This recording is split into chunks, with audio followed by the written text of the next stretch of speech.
Ready for some real talk about living in Thailand?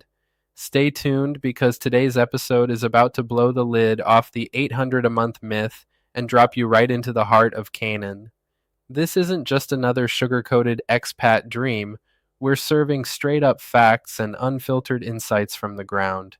Welcome to Bangkok Buzz, where the city's pulse meets pure honesty. Make sure to watch till the end for some game-changing tips, and don't forget, smash that subscribe button and hit up the comments with your thoughts and own experiences. Let's dive right in. I've just arrived in Kanen and I'll be staying at the terminal. Now, I'm not entirely sure if this was the right pick. The parking lot's looking pretty empty. But here's the deal. Today's vlog isn't just about a hotel stay. We're getting into the gritty reality behind the cost of living in Thailand and putting some popular myths to the test. First up, the 800 a month legend that's lighting up social media. Sure, you hear stories all over Facebook about how cheap life is out here, but after talking with a ton of expats both on and off the record, let me break it to you. It's nowhere near as simple as that. Yes, some people manage Thailand on the cheap, but it's often more expensive than you'd think. Costs have crept way up, and pretending otherwise, that sets people up for a harsh reality check down the line. But before we unpack those costs, let me show you a little bit of Kanen. I've gotten some heat for not showing enough of the spots I visit, so today we're heading for a walk around Tonan Market. Picture this: classic Thai street scenes, 7-Elevens, Toyota garages, and markets bursting with flavor. It's vibrant, but honestly, if you've been to places like Udon Thani or Buriram, you'll know small-town Thailand often has a familiar rhythm and look. Unlike tourist hotspots with centralized walking streets, many provinces blend together visually, and finding that it factor takes some digging. Let's check into the terminal, a hotel styled like a retro train station, waiting area with benches, a themed bar, and rooms that mimic train cabins, windows, light strips, and even a train bed. There's no cramped train toilet though, which is definitely a relief. The place runs about 1,300 baht a night, and the real perk is walking distance access to Tonan Market. The balcony, more functional than fancy. Think of it as a little smoker's nook with the constant hum of aircon adding to the train vibe. Now, about cost of living. I've run these numbers annually, and my personal spend has only climbed.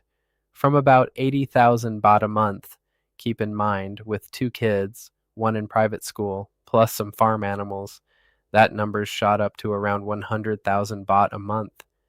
There's always something unexpected: school fees, farm repairs, family costs, and that's without rent.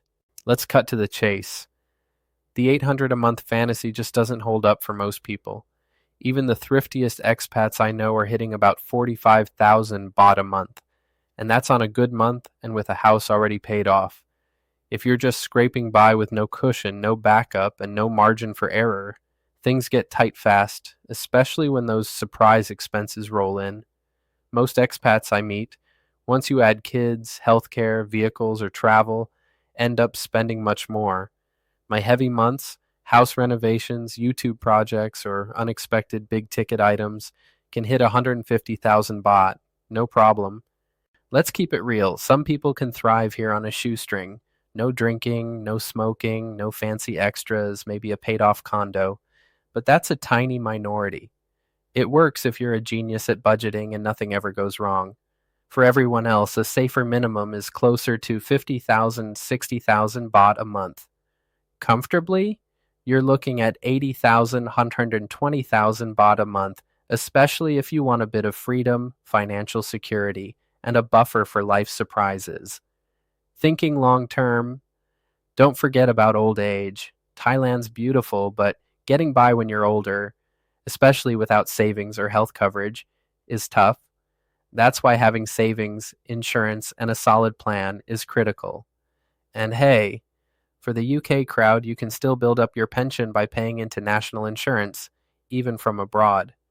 The bottom line, relying on $800 a month as a long-term blueprint is risky. Great if you're only coming for a short adventure, living super lean, and planning to move on. Want a life that's stable, fun, and secure? You'll need more. Be realistic, over prepare, give yourself options, and if you're able to save or invest, even better. There's no shame in dreaming big. Just make sure you land on your feet, not flat on your face. Now, after all this advice, how did the terminal hotel treat me? Actually, it was a solid night's sleep. Those train sounds pass every few hours, but they add to the quirky vibe. Fun spot for families too, with its playful design. So, what's the real takeaway? Thailand is amazing, but don't buy into the budget myths that leave you stranded. Plan smart, aim high, and you'll love the adventure. And if you're already living the expat life here, drop your honest monthly budgets in the comments below. Share your wisdom and help others avoid nasty surprises. Thanks for tuning in to Bangkok Buzz. If you found value in this deep dive, smash that like button, share your experiences in the comments, and subscribe for more real stories and sharp insights from the heart of Thailand. Until next time, plan smart, budget bold, and keep buzzing with us in Bangkok.